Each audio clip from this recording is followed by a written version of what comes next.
नमस्कार, आदाब। आमना सामना कार्यक्रम में आप सभी दर्शकों का हार्दिक स्वागत और अभिनंदन है। दर्शकों, मैं आपको बता दूं 278 टांडा विधानसभा क्षेत्र का चुनाव अपनी पूरे चरम सीमा पर जारी है।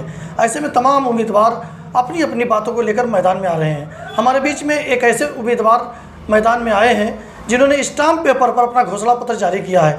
हाँ, हम बात कर रहे हैं बहुजन मुक्ति पार्टी के प्रत्याशी जावेद अहमद साहब। हम आपकी विशेष मुलाकात कराते हैं जावेद अहमद साहब से। हमारे शो में आपका बहुत बहुत स्वागत है।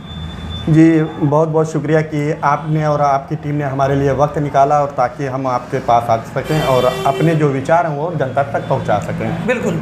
तो आमना सामना कार्यक्रम, जैसा कि आप सभी जानते हैं कि हम सीधी बात आपके सामने पेश करते हैं। सबसे पहले हम शुरू करेंगे और जानना चाहेंगे कि आपका क्या परिचय है, आप कहाँ से बिलोंग करते हैं, आपका एजुकेशन क्या है। सबसे पहले हम इस पर बात करेंगे। देखिए, मैं जावेद अहमद बसखारी का रहने वाला हूँ, इसी विधानसभा क्षेत्र का।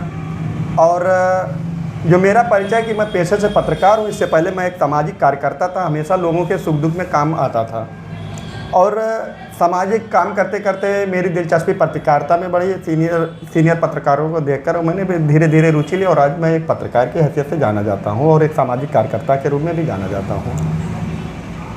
तो हम ये जानना चाहते हैं कि आपके परिवार में भी कोई राजनीतिक व्यक्ति रहा है जिससे आप आए हैं अपने राजनीति में?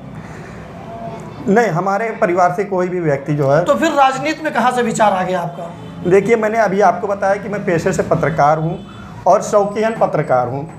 मैं अक्सर जो छोटी बड़ी पार्टियों के जो प्रोग्राम होते थे उसको कवर करने के लिए जाता था। इन्हीं में मैं बहुजन मुक्ति पार्टी के कई बार प्रोग्रामों को अटेंड करने के लिए गया। जब इनके विचारों को सुना, मैं इनकी तरफ आकर्षित हुआ और इनकी पार्टी की विचारधारा से सहमत हो गया और वो मुझे पसंद भी आई।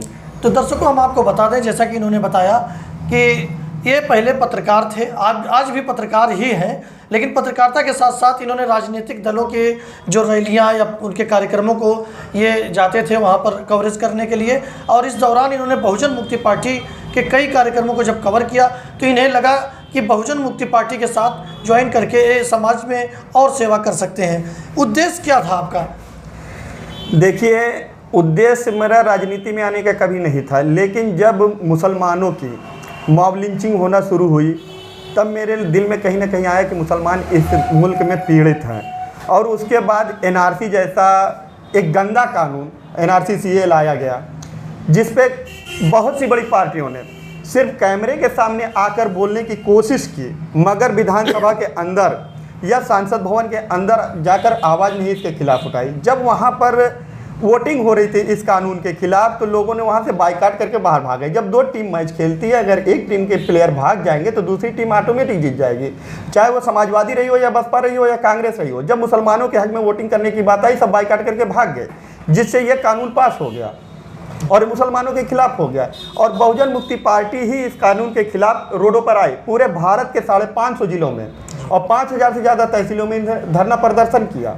और 29 जनवरी 2020 को आपने देखा कि पूरे अंबेडकर नगर में लोग चाय पीने को तरस गए थे एनआरसी के खिलाफ। और जेल भरो आंदोलन में किया हम लोगों ने, 14,000 से ज़्यादा लोगों ने एक साथ गिरफ्तारियाँ दी थी। और उसके बाद मैं इस पार्टी में एकदम रम सा गया। यानी कि मुस्लिम समुदाय के लिए आप यहाँ मैदान में आए हैं? जी नहीं, ये मुसलमानों की मैं बात कर रहा था कि एनआरसी ऐसा लोगों को लगता था सिर्फ मुसलमानों के लिए है। लेकिन आप आसाम में देख लीजिए, ओबीसी और एससी एसटी के भी ऊपर ये लागू था। सबसे ज़्यादा ओबीसी और एससी एसटी के लोगों को इससे प्रताड़ित थे, उनको जेल में बंद किया गया था। और यही एक पार्टी है जो ओबीसी के साथ साथ एससी एसटी और माइनॉरिटी को लेकर एक साथ चलती है और इनके हक हकूक़ के लिए रोडों पर आती है। और धरना प्रदर्शन का ये हमारा था कि हम लोगों ने जब भारत बंद किया तो भारत सरकार को झुकना पड़ा। मोहन भागवत और अमित शाह को भी ऑन कैमरे आकर ये कहना पड़ा कि मुसलमान भी इसी देश के नागरिक हैं। तो जैसा कि हम लोग जानते हैं कि वामन मेश्राम जी का एक गठबंधन उत्तर प्रदेश विधानसभा चुनाव के दौरान हुआ था, लेकिन चर्चा ये हुई कि उन्होंने गठबंधन वापस ले लिया। ऐसा क्यों किया उन्होंने? देखिए, जो मेरी जानकारी में है ये मैं बता रहा हूँ, क्योंकि बड़े स्तर पे क्या बातें हुई उनके बारे में मैं ना जानता हूँ ना जानने की कोशिश किया, क्योंकि मैं अपने प्रचार में व्यस्त था। मेरी जानकारी में यही आया कि एमआईएम के सदर असदुद्दीन ओवैसी साहब और जन अधिकार पार्टी के सदर बाबू सिंह कुशवाहा जी और हमारी जो है वामन मेश्राम साहब के बीच में जो बातें हुई थी, उस दौरान हुआ था कि एमआईएम की सीटें जो है 86 सीटें रहेंगी, जिनमें टांडा नहीं शामिल थे। टांडा की सीट उनके हिस्से में नहीं थी, लेकिन उनके कार्यकर्ता हमको सपोर्ट नहीं कर रहे थे। हमारे प्रचारकों को, हमारे कार्यकर्ताओं को गली में कहीं भी पाते थे तो उनको उल्टा सीधा करते थे। और जो 86 सीटें MIM के खाते में थी, वहाँ पर हमारे कार्यकर्ता जी जान से, अपनी लगन से, अपनी मेहनत से, अपने पैसे से उनका प्रचार कर रहे थे, मगर ये यहाँ पर नहीं हो रहा था। आपका कहने का मतलब है कि जहाँ पर आपको सीट मिली थी वहाँ पर MIM के लोग प्रचार कर रहे थे अपना? जी, ये लगभग 30 जगहों पर ऐसा मामला था, सिर्फ टांडा में नहीं था जी। 30 जगहों पर ऐसा मामला था कि जहाँ पर उनके कार्यकर्ता ज़बरदस्ती हमारी सीटों पर कैप्चर कर रहे थे और हमारे कार्यकर्ता उनकी सीटों पर उनका प्रचार कर रहे थे। ये गठबंधन धर्म के खिलाफ था। यानी कि गठबंधन धर्म के खिलाफ होने के कारण वामन मेश्राम ने MIM और तमाम गठबंधन जो इनके साथ थे उनसे वापस ले लिया था। दर्शकों, आपको बताता चलो कि जैसे कि हमने MIM के टांडा प्रत्याशी इरफान पठान जो प्रदेश सचिव भी हैं, इनसे हमने साक्षात्कार किया था। उस दौरान उन्होंने कहा था कि ये लोग भारतीय जनता पार्टी की बीप टीम है और अधिकांश मुस्लिम स्थानों पर अपने मुस्लिम कैंडिडेटों को खड़ा करके वोट बांटने का काम करती हैं। क्या है ऐसा मामला? देखिए, ये आरोप जो सरासर निराधार है। पूरे भारत की जनता जानती है कि बीजेपी और RSS की बी टीम कौन है जी। ये पूरे भारत की जनता जानती है, क्योंकि हम 31 जनवरी को जो भारत बंद करने वाले थे, ये पार्टियों के साथ गठबंधन जब हुआ तो इन लोगों ने हमारा वो भारत बंद का प्रोग्राम भी कैंसिल करवा दिया ताकि हम अपनी ताकत ना दिखा सकें। और रही बात गठबंधन की, तो मैं आपको ये बता दूं कि MIM का जो नाम है मजलिस इत्तेहादुल मुस्लिमीन, ये मुसलमानों के इत्तेहाद की बात करते हैं और मुसलमान भारत का सिर्फ 15% के लोगों के द्वारा सताया जा रहा है। आप कहीं भी जाइए, RSS के लोग जो 15% है, वही लोग भारत के मुसलमान को, OBC को, SC ST को दबा रहे हैं, सता रहे हैं, जुल्म कर रहे हैं, घर में घुस के मार रहे हैं। मुसलमानों के घर में क्या खाना पक रहा है वो चेक करके मार रहे हैं। लेकिन MIM के सदर साहब ने, असदुद्दीन ओवैसी साहब ने, काशी वाले मिश्रा साहब को, गामा झाक और एक तिवारी जी को, जो महिला हैं, उनको टिकट देके क्या साबित करना चाहते हैं? क्या वो RSS के कहने पे नहीं चल रही हैं? उन्होंने ब्राह्मणों को टिकट क्यों दिया? नहीं, वो तो कह रहे हैं कि हम सबको साथ, सबका विकास लेके चल रहे हैं। नहीं, जब मुसलमानों की बात होती है तो मुसलमानों पे जुल्म RSS और यही लोग करते हैं, 15% के लोग। उनका कहना है कि पीस पार्टी, उलमा काउंसिल सब उनके साथ है।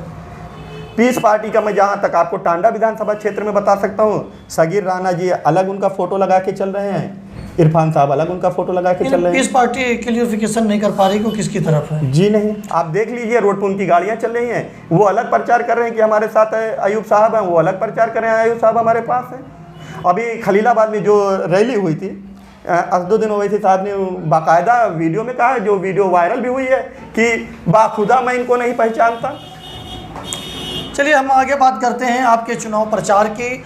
मित्रों, मैं आप सभी को बता दूं कि इस समय चुनाव प्रचार बहुत ही चरम सीमा पर है। ऐसे में बहुजन मुक्ति पार्टी के प्रत्याशी जावेद अहमद ने एक नया तरीका निकाला है। उन्होंने स्टाम्प पेपर पर घोषणा पत्र जारी किया है, जैसा कि मैं आपको दिखा रहा हूँ। ये 2 तरफ प्रिंट है, दोनों तरफ इस पर स्टाम्प पेपर और इनकी फ़ोटो, इनका चुनाव चिन्ह चारपाई बना हुआ है, इनका फ़ोटो लगा है और इनका दावा है कि जो घोषणाएं इसमें हमने किया हुआ है, लगभग इसमें 50 पॉइंट्स हैं। इन 50 पॉइंट्स में से अगर हम कोई पॉइंट पूरा नहीं कर पाते हैं तो कोई भी हमारे ऊपर, एक आम मतदाता हमारे ऊपर मुकदमा भी कर सकता है। तो आइए हम इनसे बात करते हैं कि ऐसा क्यों इन्होंने किया कि स्टाम्प पेपर पे, ये पहली बार ऐसा मैंने देख रहा हूँ। अभी तक मैं तमाम चुनाव मैदानों में मैंने देखा, स्टाम्प पेपर में कोई नहीं किया। क्या है ये चुनाव प्रचार का तरीका है? देखिए, जब चुनावी सीजन आता है, तमाम पार्टियां, बड़ी हो या छोटी हो, अपने अपने मुद्दे लेकर आती हैं, जो जवानी तौर पर आते हैं, लोगों के बीच में कहते हैं, लोगों के कानों को अच्छा अच्छा सुनाती हैं और समझा के चली जाती हैं। उसके बाद जब इलेक्शन ख़त्म हो जाता है, वो जीते हैं, हारते हैं, उनकी सरकार बनती है, नहीं बनती, तो कहते हैं कि चुनावी जुमला था।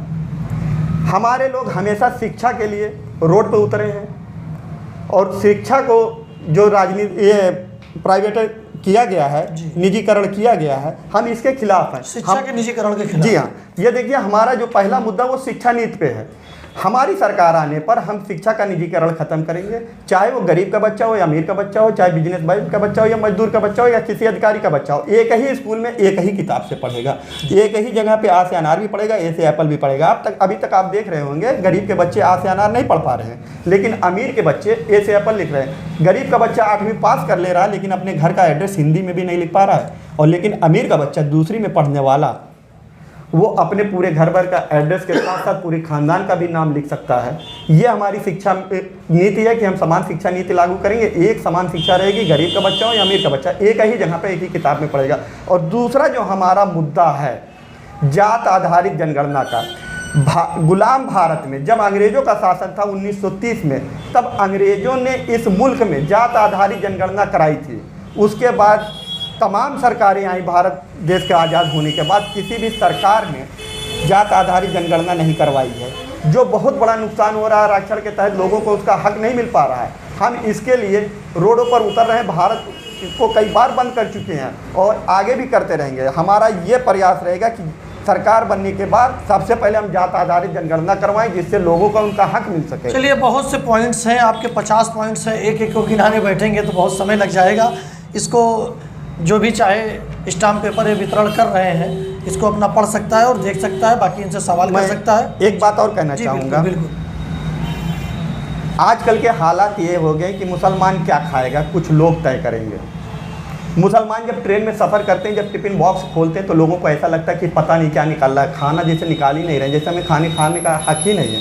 हमारी फ्रिज में क्या रखा हुआ है, हमारे किचन में क्या बन रहा है, ये कुछ लोग तय करना चाहते हैं। वो हमारे घरों में आके चेक करते हैं। और मुसलमानों को हमेशा खाने के नाम पे, दाढ़ी टोपी के नाम पे, नमाज के नाम पे प्रताड़ित किया जा रहा है। और जो लोग मुसलमानों को मारते हैं उनके ऊपर कोई कार्रवाई नहीं होती। हमारी पार्टी लिख के दे रही है, ये 39 नंबर का जो हमारा मुद्दा है हम लिख के दे रहे हैं कि हमारी सरकार आने के बाद हम मुस्लिम प्रोटेक्शन एक्ट बनाएंगे, ताकि मुसलमानों के ऊपर कोई जुल्म ना हो, कोई जोर ज़बरदस्ती ना हो, ना हमारे बच्चों के साथ कुछ हो, ना हमारे घरों के खाने चेक किए जाएँ कि हमारे घर में क्या पक रहा है। और हमारी बच्चियाँ, आप मुस्लिम की ही बात कर रहे हैं। क्या है मुस्लिम की बात, क्यों मुस्लिम की बात कर रहे हैं? हम तो हिंदुस्तानी हैं, हिंदुस्तानियों की बात करना चाहिए। जी देखिए, आपने अभी हिंदुस्तानी कहा, क्या आपने किसी आर्टिकल में कभी हिंदुस्तान पढ़ा या किसी पासपोर्ट पे फॉर्म भरते हुए? इस पे नहीं जाते हैं, लंबी चर्चा हो जाएगी, भारत की ही बात कर लेते हैं जी। आप दर्शकों को बता दूं, बहुजन मुक्ति पार्टी के लोग हिंदुस्तान नाम से बहुत चिढ़ है, इन्हें हिंदुस्तान नाम नहीं लेते हैं। इनका कहना है कि भारत नाम लीजिए, इंडिया नाम लीजिए, चलेगा।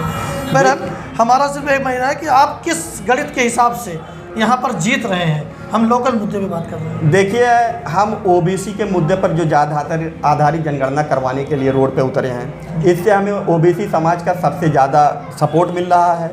हम किसान के मुद्दे पर आपने देखा था कि हमने पूरे भारत के सभी जिलों में और सभी सांसदों में एक साथ सांसदों का पुतला और विधायक का पुतला फूंक कर अपना विरोध प्रदर्शन 3 कृषि काले कानून के खिलाफ किया था। उसके बाद वो आंदोलन इतना बड़ा कि इंटरनेशनल खबर बनी थी।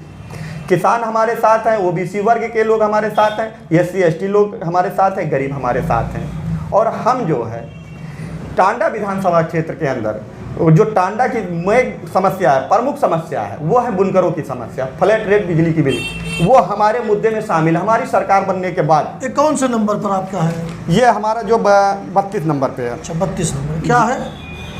कि हमारी सरकार बनेगी, लघु उद्योगों को चालू किया जाएगा और बिजली का बिल जो फ्लैट रेट पे दिया जाएगा। और बुनकर समाज के लिए एक बड़ी परेशानी है कि यहाँ पर जो है चाहे कलर हो या कच्चा माल हो, वो मद्रास से या मुंबई से मंगवाना पड़ता है और डायरेक्ट ना आने की वजह से वो काफ़ी महंगा पड़ जाता है यहाँ आते। उसके बाद जब यहाँ पे कपड़ा तैयार होता है बहुत महंगा पड़ जाता है, क्योंकि लागत जब महंगी लगी है और मजदूरी महंगी लगी है तो ऑटोमेटिक वो महंगा पड़ जाता है। और सबसे ज़्यादा बिजली का रेट महंगा पड़ जाता है, जो एक संशय का विषय आज तक क्लियर ही नहीं कर पा रही है सरकार, वर्तमान सरकार, कि जो नए बिजली रेट से क्या इनको किस रेट पर देगी बिजली या किस हिसाब से वसूलेगी। नहीं, यहाँ पर जैसे कि आप बात कर रहे हैं ओबीसी समाज, तो ओबीसी समाज तो सपा बसपा भाजपा सभी में बटा हुआ है, स्पेशल आपकी तरफ तो जा नहीं रहा है।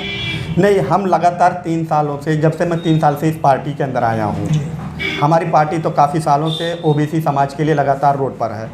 मैं 3 सालों के दौरान मैंने देखा है कि ओबीसी समाज के लोग हमारे से इतना जुड़ गए हैं, इतना जुड़ गए हैं कि अभी आपने देखा था हाल फिलहाल में 9 अक्टूबर को हम लोगों ने रैली की थी। मैं सिर्फ टांडा विधानसभा से 126 बस लेकर गया था, उसमें ओबीसी समाज की, एससी एसटी समाज की और बुनकर समाज के लोग थे, जिससे मुझे एक नई ताकत मिली। फिर आपने अभी देखा 2 जनवरी को हमने सीडीओ मैदान पूरा भर के दिखा दिया था, जो आज तक कोई भर नहीं पाया है।